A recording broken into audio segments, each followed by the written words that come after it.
Graça e paz, meus irmãos. Amém. É uma alegria estar aqui com vocês nesta manhã para juntos celebrarmos o nome do nosso Deus, o nosso Senhor e Salvador Jesus Cristo. Eu quero agradecer ao pastor Gessé, pastor Fábio e toda a equipe de pastores aqui da igreja pela oportunidade de estarmos juntos aqui para louvarmos o nome do nosso Deus. Quando você estiver por Campinas, será muito bem-vindo, convidado para estar conosco em nossa igreja.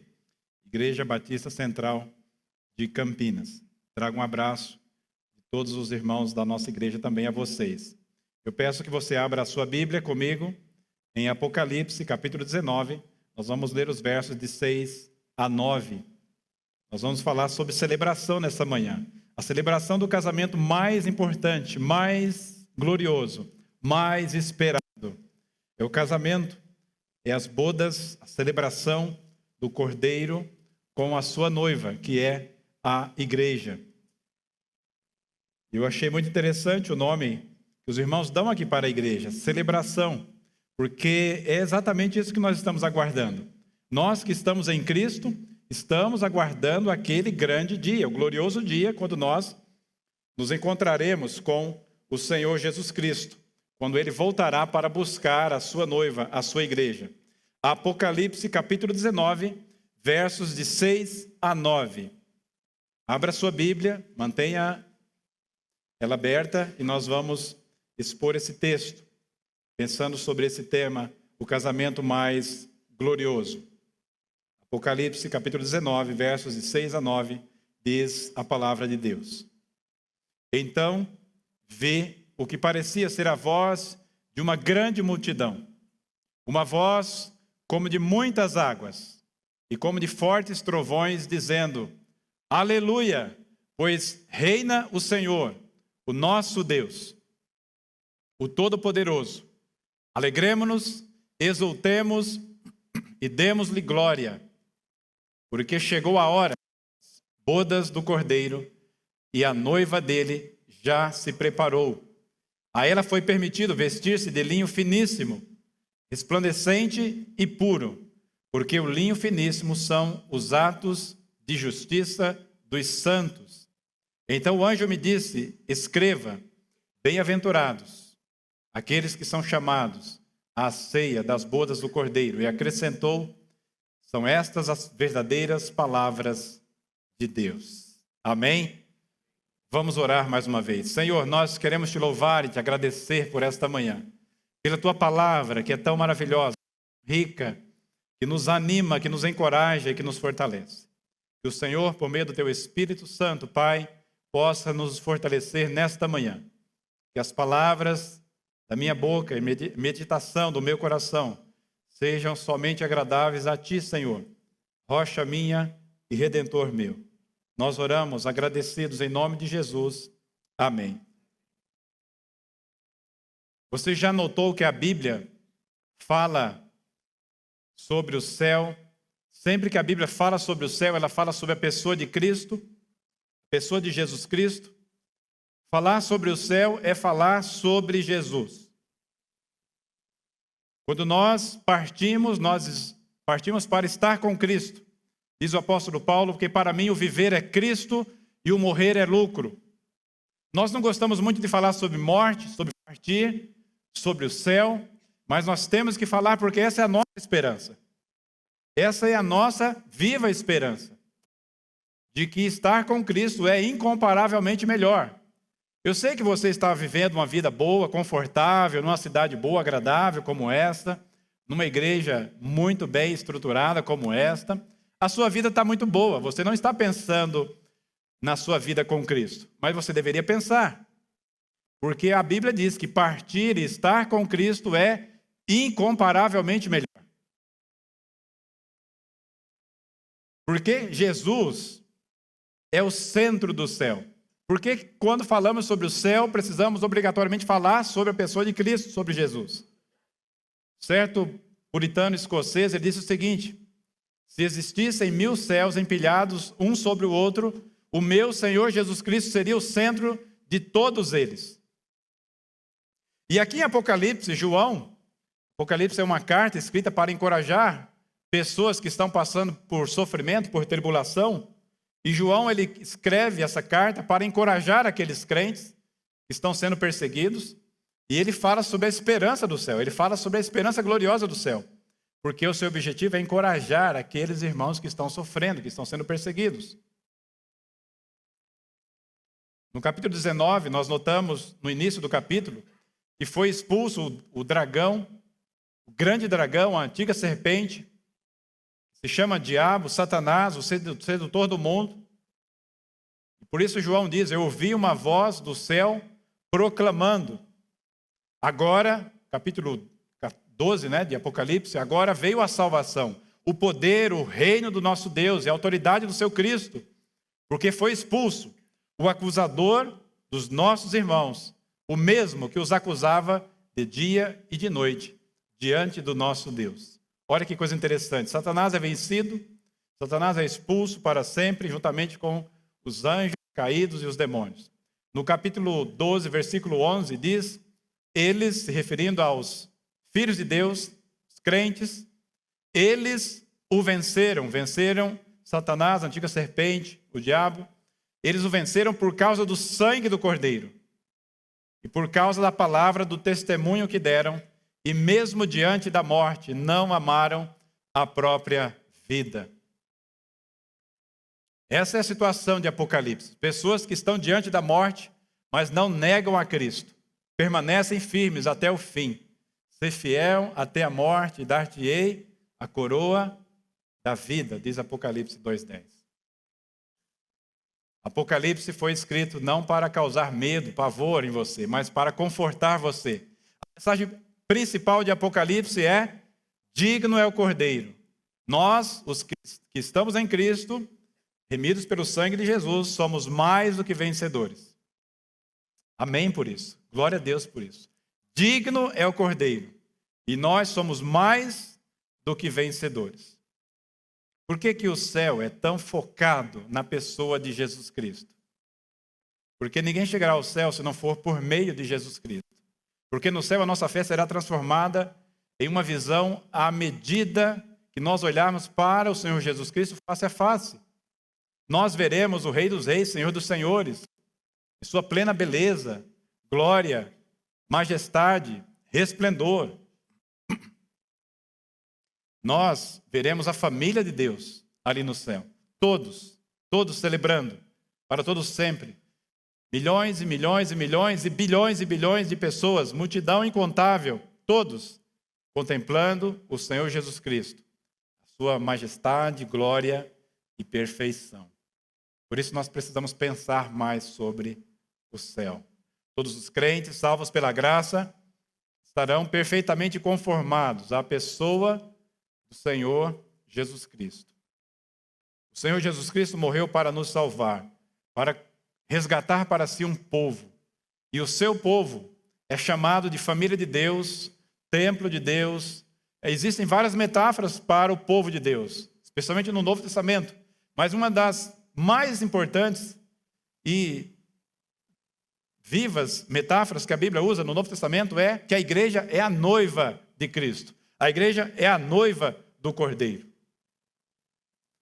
1 João, capítulo 3, versos 2 e 3, diz assim: amados, agora nós somos filhos de Deus. Ainda não se manifestou o que haveremos de ser. Sabemos que quando Ele se manifestar, seremos semelhantes a Ele, Jesus Cristo. Porque haveremos de vê-lo como Ele é.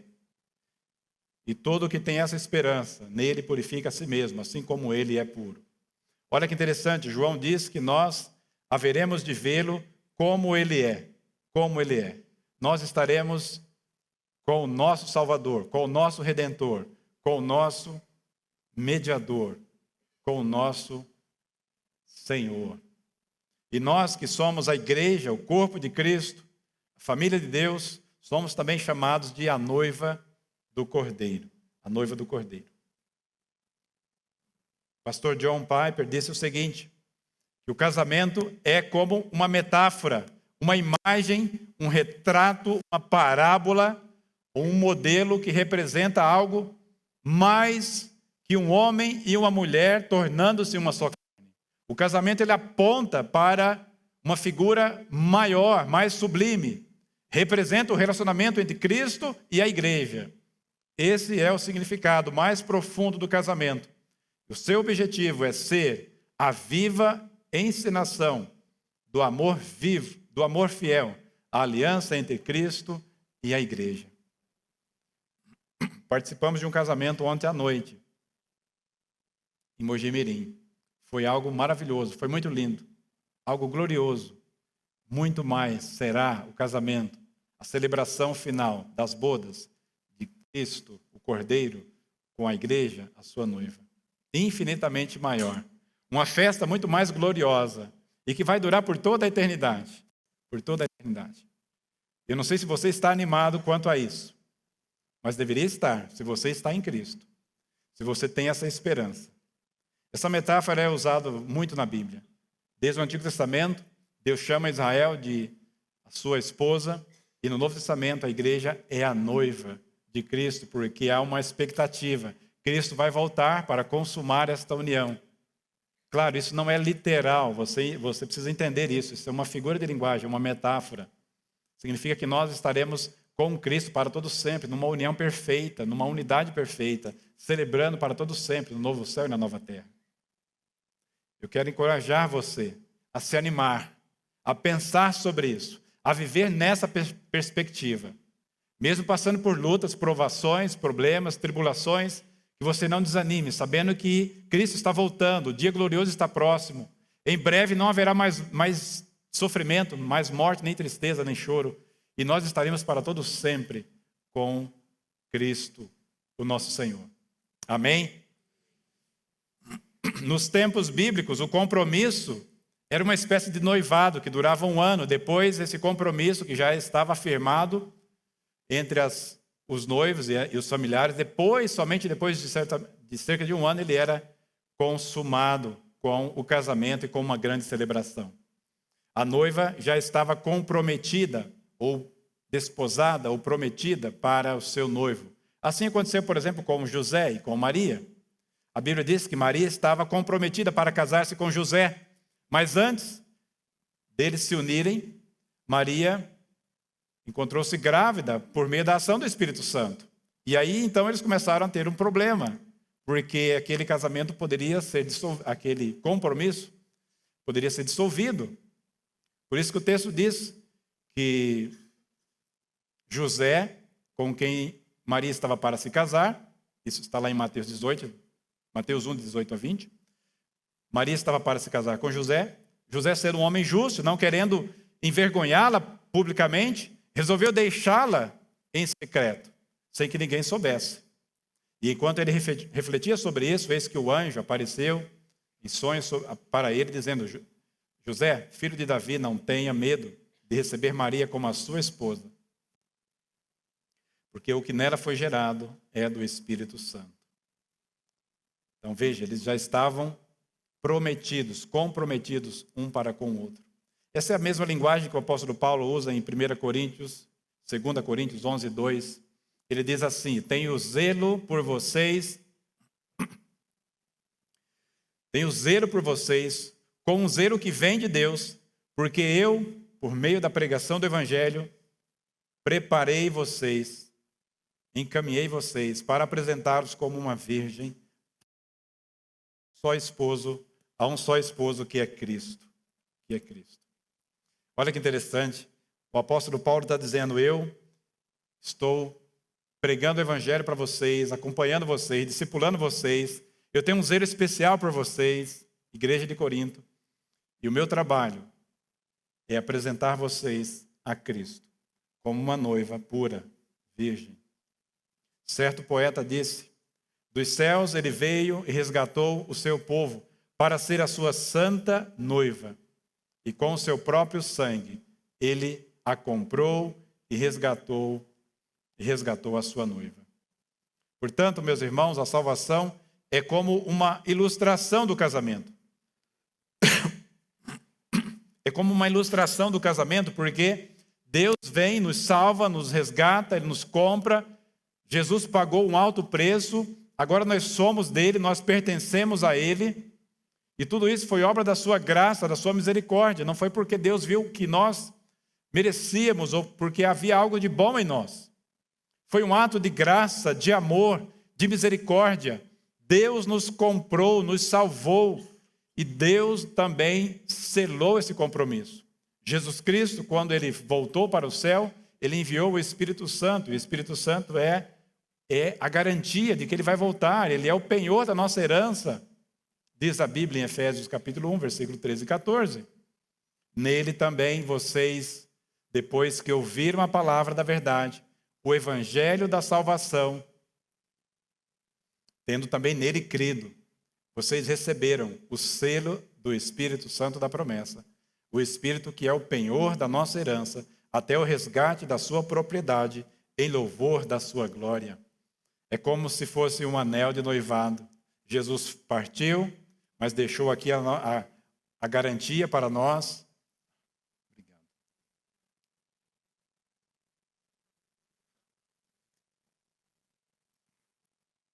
Que ele vai nos resgatar, ele vai nos salvar, ele vai retornar para nos levar para si. Foi isso que ele disse lá em João 14, na casa de meu pai há muitas moradas. Eu vou trazer lugar, preparar um lugar para vocês.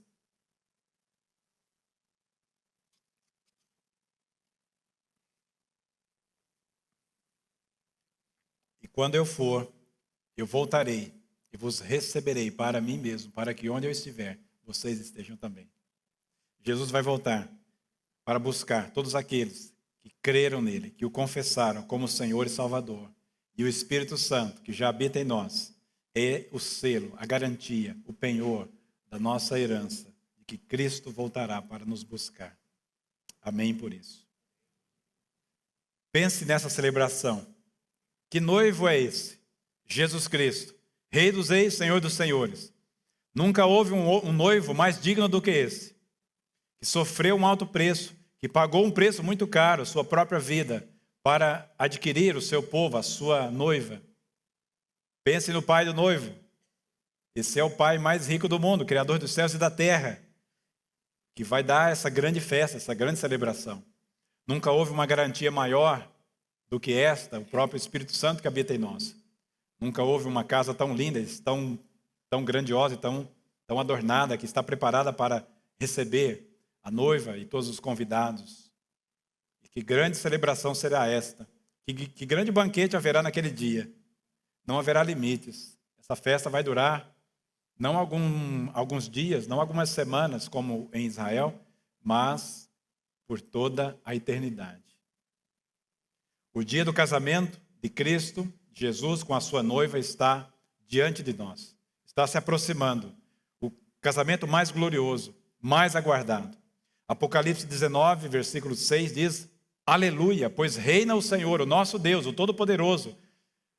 Alegremo-nos, exultemos e demos-lhe a glória, porque chegou a hora das bodas do Cordeiro. Olha como que João descreve isso. Chegou a hora, chegou o dia, chegou o momento da celebração das bodas do Cordeiro. E a noiva dele já se preparou, já se aprontou, já se aprontou. Que dia maravilhoso será esse? Que amor maravilhoso nós iremos experimentar para todo sempre.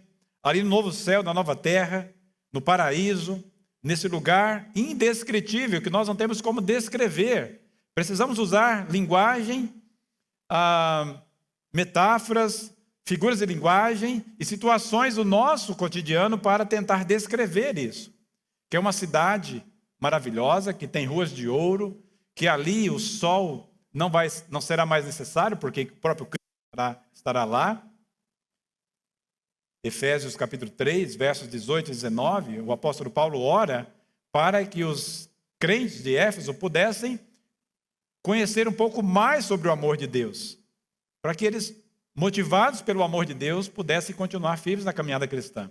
Ele diz assim: eu oro para que com todos os santos vocês possam compreender qual é a largura, o comprimento, a altura e a profundidade, e conhecer o amor de Cristo, que excede todo o entendimento, para que vocês fiquem cheios de toda a plenitude de Deus. Toda a plenitude de Deus. Um homem do passado, um estudioso, também puritano, chamado Edward Percy, ele descreveu um pouquinho sobre a glória do noivo. Ele disse o seguinte: você almeja por um noivo que tenha honra e grandeza, ele é o rei da glória, o rei dos reis, o senhor dos senhores. Você deseja encontrar um noivo que seja rico, que tenha muitos tesouros, ele é infinitamente rico, com tesouros incontáveis, riquezas eternas, incalculáveis. Pois tudo foi criado por ele, tudo foi criado para ele, tudo pertence a ele e tudo existe por causa dele. Você está procurando um noivo, um marido com um coração generoso? O nosso noivo, Jesus Cristo, ele é capaz de derramar sobre nós abundantemente toda a sua graça, todas as riquezas da sua graça, da sua gloriosa graça. Você quer sabedoria infinita e conhecimento? Ele é a sabedoria infinita de Deus. Ele é a própria sabedoria, o conhecimento de Deus encarnado. Ele é a encarnação da própria sabedoria. Você está procurando beleza, talvez em um noivo, em uma noiva? Cristo é o mais belo, o mais lindo, o mais glorioso entre todos os seres humanos. Ainda se pudéssemos colocar juntos todos os seres humanos e anjos combinados, Cristo seria o mais belo, o mais glorioso. Você está procurando alguém que realmente vai te amar? Ele é o amor encarnado, ele é o próprio amor. O seu amor é o mais alto, é mais alto que os céus, mais profundo do que os mares. Você quer um marido que realmente o estime? Esse noivo é adorado pelos anjos, pelos santos anjos, até mesmo os querubins, não tem descanso. E lá no céu dizem: Santo, Santo, Santo, é o Senhor dos exércitos, toda a terra está cheia da sua glória.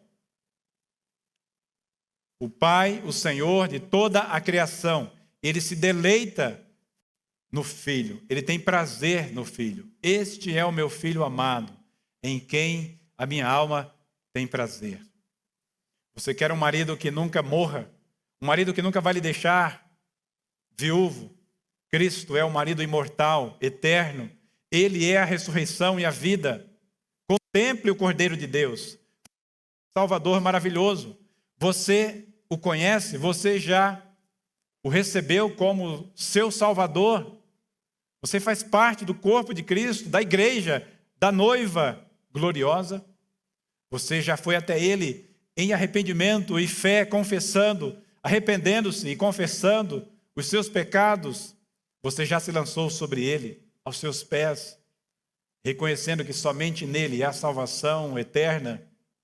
Você está disposto a fazer esse compromisso nesta manhã com Ele, de recebê-lo como Senhor, como seu Salvador, como seu amado, como seu noivo, de honrá-lo, de obedecê-lo, de submeter-se a Ele até o dia final? Ou você está vivendo apenas uma religiosidade? Você deseja assumir esse compromisso, a não se envergonhar daquele que morreu na cruz no seu lugar, que ressuscitou com poder e glória, que é o noivo perfeito, que está no céu aguardando a ordem do Pai para vir e buscar o seu povo, buscar a sua noiva e consumar esta união para todos sempre. Você é convidado a participar da mesa, da grande festa, da celebração das bodas do Cordeiro. Mas, se você rejeitar, se você não se converter, se você não se arrepender dos seus pecados, infelizmente você será lançado no lago de fogo e enxofre, o inferno, a condenação eterna, separação para todo sempre deste glorioso Senhor e Salvador, que também é o supremo juiz. Como você irá comparecer diante do justo juiz? Você vai ouvir as palavras: sejam bem-vindos, seja bem-vindo, entre no descanso eterno do seu Senhor. Ou você vai ouvir palavras dizendo: apartai-vos de mim, malditos, para o inferno, lugar preparado para o diabo e seus anjos. O que você vai ouvir naquele dia? convite está diante de nós. A celebração está chegando. O grande dia está chegando. Apocalipse 19:6 diz: Aleluia, louvado seja o Senhor, pois reina o Senhor, o nosso Deus, o Todo-Poderoso. Alegremo-nos, exultemos e demos-lhe a glória, porque chegou o grande dia. Chegou a hora das bodas do Cordeiro e a noiva dele, a sua igreja, já está pronta, já se preparou. O casamento é algo muito lindo, é algo muito glorioso.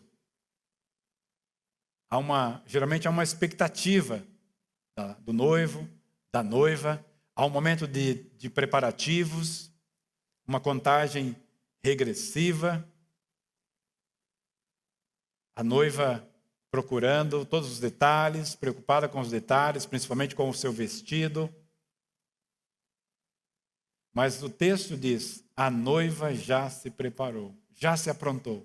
Ela está pronta. Ela está pronta. Cristo está voltando. E nós estamos aguardando a ordem final. Cristo vai voltar a qualquer momento. O texto diz que a ela foi permitido vestir-se de linho finíssimo, resplandecente e puro. Olha como que João descreve isso. O vestido da noiva, ele é resplandecente, ele é puro, ele é de linho e de linho finíssimo. É algo que chama a atenção, né? O vestido da noiva, geralmente, ele é algo grandioso, glorioso, caro, ele chama a atenção. Mas tem algo aqui que nos chama a atenção nesse texto, que a ela foi permitido vestir-se de linho finíssimo. Mais adiante, ele vai dizer que este vestido da noiva, ele contém atos de justiça, não é? Toda noiva quer um vestido perfeito, caro, esplendoroso. E com a igreja não é diferente. Não é diferente. A igreja está se preparando para apresentar-se diante do seu amado, diante de Cristo. E por isso ela precisa se santificar. Ela precisa estar pura para o seu noivo. Por isso que cada um de nós precisa lutar diariamente pela nossa santificação. A gente não pode viver de forma relaxada. Eu já sou salvo, já estou em Cristo, eu tenho certeza da minha salvação, não há mais condenação para mim, porque eu já estou em Cristo. Essa vida de comodismo, né, do cristão, isso não é cristianismo. Uma graça barata, uma vida cristã que não é levada a sério. O próprio reformador João Calvino disse o seguinte: aquele que não anseia diariamente pelo retorno do seu Senhor Jesus Cristo não está progredindo em santidade e nem em sua vida cristã. Porque nós precisamos progredir, crescer diariamente em santidade, em santificação. É uma ordem da palavra de Deus para cada um de nós, né? Viver em paz e buscar atentamente a santificação, sem a qual ninguém verá o Senhor. Imagine como será aquele dia, irmãos. O céu, que é um lugar perfeito, não haverá pecado, não haverá mais tentação, nós teremos um corpo ressurreto, um corpo glorificado, semelhante ao de Cristo, estaremos diante dele, poderemos contemplar o nosso Senhor, o nosso Salvador, face a face, com a sua perfeição absoluta. Por isso que nós nem sentiremos falta das coisas daqui da terra. Porque as melhores coisas daqui da terra, elas não podem ser comparadas com o que haverá de tão glorioso lá no céu. Talvez você esteja pensando: puxa, mas o meu casamento é tão legal, eu amo tanto a minha esposa me ama tanto, a nossa família, o nosso casamento é tão legal. Puxa, será que eu não vou sentir falta disso? A resposta é que nós não sabemos, mas provavelmente não, porque o que você vai experimentar ali no céu é algo tão infinitamente maior, mais grandioso, mais glorioso, mais sublime, que as melhores coisas aqui da terra, os melhores prazeres, eles não chegam nem perto das coisas que nós experimentaremos na sua plenitude, lá no céu.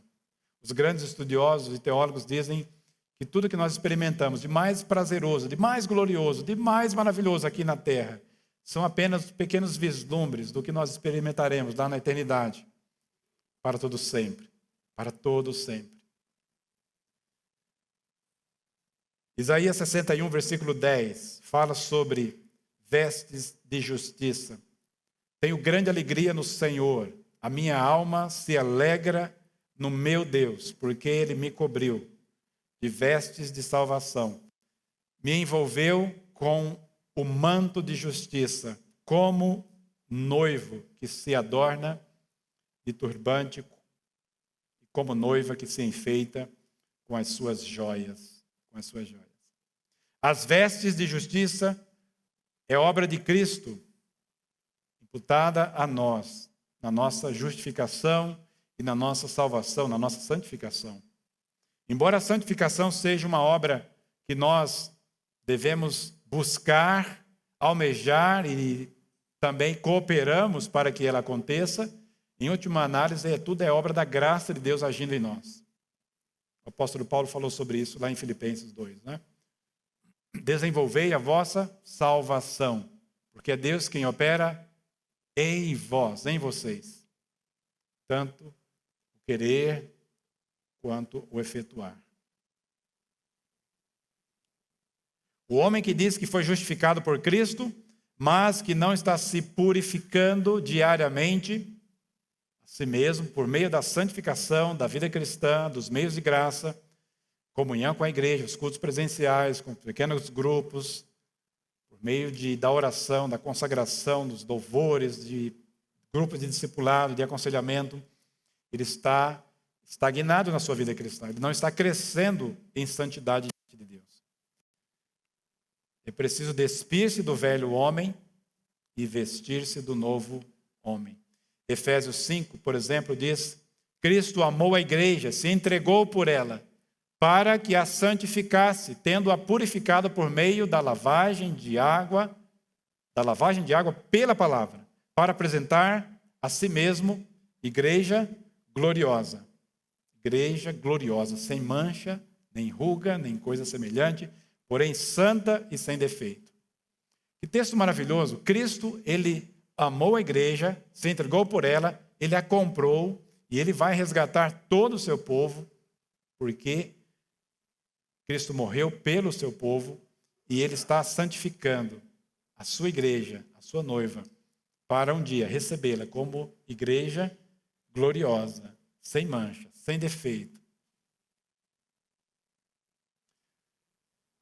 Alegremo-nos, exultemos e demos-lhe glória, porque chegou a hora das bodas do Cordeiro, e a noiva dele já se preparou, e a ela foi permitido vestir-se de linho finíssimo, resplandecente, puro, porque o linho finíssimo são os atos de justiça dos santos. Escreva isto, disse o anjo. Bem-aventurados aqueles que são chamados à ceia das bodas do Cordeiro. Você percebe que nesse texto, bem-aventurados aqueles que são chamados, os convidados para as bodas do Cordeiro. Nós somos os convidados e nós somos a noiva do Cordeiro. João descreve o povo de Deus como a noiva do Cordeiro. E João descreve a cada um de nós, o povo de Deus, como os convidados, que estará também naquela grande celebração. Que coisa maravilhosa! Ao mesmo tempo, a noiva, somos também convidados, queremos desfrutar daquele dia tão glorioso. Eu quero caminhar para o final, neste momento, olhando para a história de um homem, de um jovem, uma criança que viveu no século XIX, ali nos Estados Unidos, foi estudar nos Estados Unidos, chegou ali muito cedo, um homem chamado William Dyke. Ele se apaixonou por uma jovem, mas, infelizmente, depois, quando ele completou 10 anos de idade, quando criança ainda, aos 10 anos de idade, ele ficou cego. Mas, na juventude, ele foi estudar nos Estados Unidos e ali ele conheceu uma jovem, se apaixonou por ela e ele ficou noivo dela. marcou o compromisso, noivado, mas tinha esse porém, ele não conseguia ver a sua noiva, ele não conseguia enxergá-la. O pai da noiva conhecia um cirurgião muito capacitado, disse, olha, talvez este cirurgião, este meu amigo, consiga resolver o problema de visão, da visão do seu filho. Então, William orou, tomou a seguinte decisão, eu vou fazer então esta cirurgia, esse procedimento. Porém, ele precisaria ficar 2 semanas com os olhos enfaixados, vendados. Então ele disse, então eu vou fazer essa cirurgia exatamente 2 semanas antes do meu casamento. E no dia do casamento, no dia da celebração do meu casamento, eu vou estar ali na frente. E eu quero que o meu pai entre comigo. E quando a minha noiva estiver entrando, eu vou então pedir para o meu pai tirar as vendas dos meus olhos. E havia uma grande expectativa. Será que ele vai enxergar? Alguns diziam que sim, outros diziam que não. Havia uma grande expectativa, um nervosismo tomou conta do seu coração. E até que chegou o grande momento. O casamento começa, a celebração começa, os padrinhos entram, William entra com o seu pai, e naquele momento a noiva começa a entrar. Seu pai começa a tirar as vendas, as faixas dos seus olhos. A plateia olhando para ele, para ver a sua reação. O que será que ele vai falar? E naquele momento, à medida que ela se aproximava, a sua noiva se aproximava, ele disse o seguinte, eu posso ver, eu consigo ver. Que alegria ele sentia. O seu coração explodiu de alegria, de satisfação ao ver a sua noiva. E ao olhar para ela, bem próximo dele, ele disse, meu amor, você é muito mais linda do que eu jamais poderia imaginar. Do que eu jamais poderia imaginar. Agora, meus irmãos, multiplique essa alegria por 1 milhão de vezes. Multiplique essa alegria por mais de 1 milhão de vezes. Nós estaremos diante do nosso Salvador, do nosso Senhor, daquele que nos comprou, que nos remiu, que nos salvou, que nos deu a salvação. Como diz um hino antigo, jamais se contou ao mortal metade da glória celeste, jamais se contou ao mortal. Nós haveremos de vê-lo, Filipenses 3:20 diz que a nossa pátria está nos céus, de onde nós também aguardamos o Salvador, o Senhor Jesus Cristo, o qual transformará o nosso corpo, o corpo de humilhação, para ser igual ao corpo da sua glória, semelhante, segundo o corpo da sua glória, segundo a eficácia do seu poder, de até subordinar a si todas as coisas. O Salmo 16:11 diz, tu, Senhor, me farás ver, contemplar os caminhos da vida, porque na tua presença há plenitude de alegria, de satisfação. À tua direita há delícias, prazeres, perpetuamente, eternamente. Você realmente acredita nisso? Você crê nisso? Que a sua vida não é aqui, que você não foi criado para este mundo, que o nosso Deus está preparando um lugar maravilhoso, grandioso para cada um de nós. Glória a Deus por isso. Por isso, se você ainda não conhece a Cristo, eu quero convidar você a se arrepender enquanto é tempo. A Bíblia diz, buscai ao Senhor enquanto se pode achar, invocai-o enquanto ele está perto. Deixe o ímpio, o perverso, o seu caminho, o iníquo, os seus pensamentos, e volte-se para o Senhor, converta-se para o Senhor. Se compadecerá dele, volte-se para o nosso Deus, porque ele é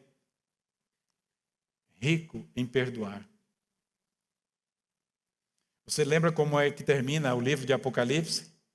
Último capítulo 22, versículo 3 a 5, diz assim, nunca mais haverá qualquer maldição no novo céu e na nova terra. Nela, na Nova Jerusalém, estará o trono de Deus e do Cordeiro. Os seus servos o adorarão, o contemplarão a sua face, o celebrarão para todo sempre. E na sua testa terão gravado o nome dele.